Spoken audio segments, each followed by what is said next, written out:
Hello, welcome to part 2 of Nintendo World Cup. Yes, this is part 2. I know you've been waiting for it. Because this game is just, wow, look at it going. It is, God. Shaka. Sorry. Yeah, so part 2, we've played part 1. This introduction was meant to be slick, and it's fucked.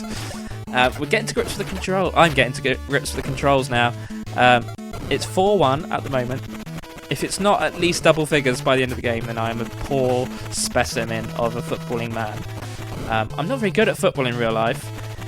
Football video games I tend to be pretty good at. Pro Evolution Soccer, I was always good at getting the ball and passing it around, but I could just never fucking score. I thought I had a copy of it, but I don't, so I won't be able to play that on this. Games I will be playing, though, are 90 minutes on the Dreamcast, because it is probably the worst football game I've ever played. I'm going to play the original FIFA International Soccer, because it was pretty much a turning point for football games. Not only for... wow, awesome, scored, yes! Only because a turning point for football games, not only for the consoles themselves, but also for myself. It really dug home how good a football game could be. I didn't ever own it on the SNES or the Mega Drive to begin with. I played it on a friend's first, and then I got my own copy on the Game Boy, and that's one of my most played Game Boy games. It was FIFA 96, I think it was. The only trouble was there was no save feature and no password, so you had to play through a whole season in one go. FIFA 97 on the Game Boy did have a password system, but it was awful. It just didn't work. The sprites were too small. FIFA 96 on the Game Boy was as good, well, it was as close to as you could probably get to the SNES and Mega Drive counterparts. Anyway, yeah, so I'm going to be playing that. I'm also going to be playing World Cup 98.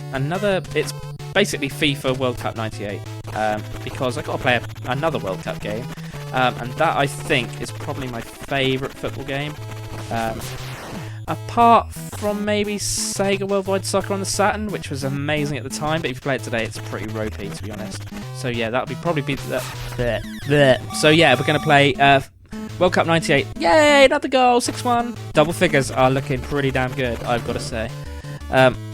You forget how long this game takes to play. I mean, I'm trying to waffle a bit and go on about stuff, but it's difficult because it just keeps going on, and once you've explained the control... Oh, come on, that was nearly such a great goal. God damn. It's so hard to score. I think that's a good thing. Oh, come on. What is happening there? That's just a mess. So yeah, as I was trying to say, FIFA World Cup 98 will be the last game I play in this series of games before the World Cup starts, which is in end of July, I think. Is it end of July or beginning of June? Oh fuck, I don't know. I don't really watch that much football, to be honest. It's weird. I absolutely love sports games. Of all the games I've got, I probably would think that sports games are my most played. Any sport, even if I have no idea what it's about, I will play it. I don't really play American sports. I'm not a fan of American football. I don't understand it. Well, actually, I do understand it thanks to 10 Yard Fight, the NES game. One of the first NES games to have come out, and actually it's pretty cool. It's a good game. Maybe I'll play that again. Maybe I'll play a proper game of it at some point. Maybe. Not today. I can't be arsed. After this, I don't want to play anything football related ever, but I will have to, obviously, for the rest of this series. So yeah, I love sports games. They're just...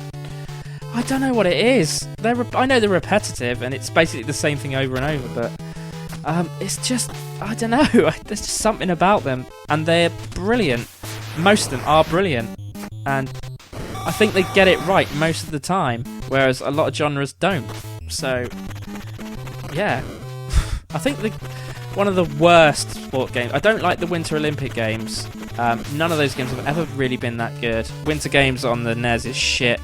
Mario and Sonic at the Winter Olympics is just it's nowhere near as good as the Summer Games one, and it's just because the events they're a little bit too specialised, I think, and a little bit it's either go down a hill, go down a slope, or that's about curling. Obviously, it's a bit different. There's a bit of strategy to curling, and that works as a video game, I think, because there's point system and stuff. Whereas games where you're just flying off a ramp, I don't know. It's a bit too short for a video game.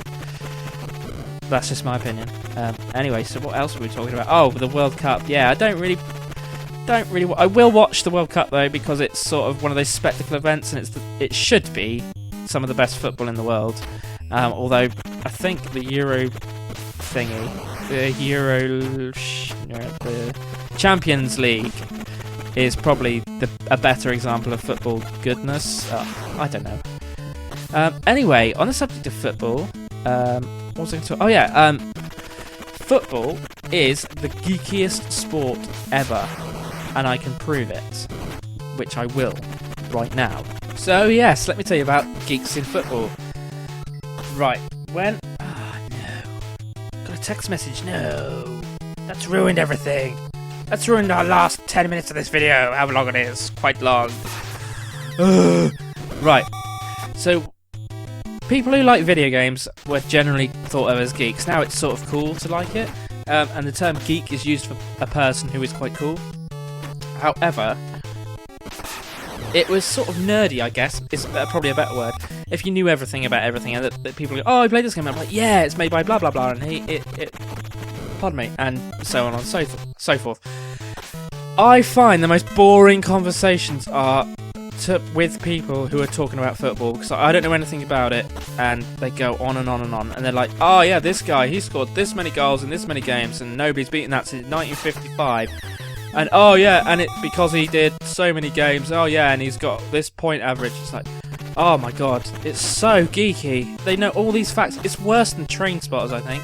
They know all this shit, all these facts, this score tally and something and other crap, and it just goes on and on and on, and they're like, oh, and it's so bloody boring.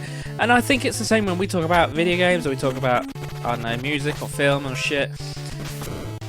People are like, oh, they're geeks. It's like, I think it should be the term fanatical rather than a geek now, because, and you suppose, yeah, I'm not very good at making an argument, am I? I need time to think, but yeah, no. So we're nearly at the end of this video. Thank God. I think I hear you all say just a few more seconds of the match. Thank you for watching it. It's a game you should play if you can, because it is fun in its own little way. So next time I'm going to play 90 minutes, game on the Dreamcast. It's awful, but we have to do it.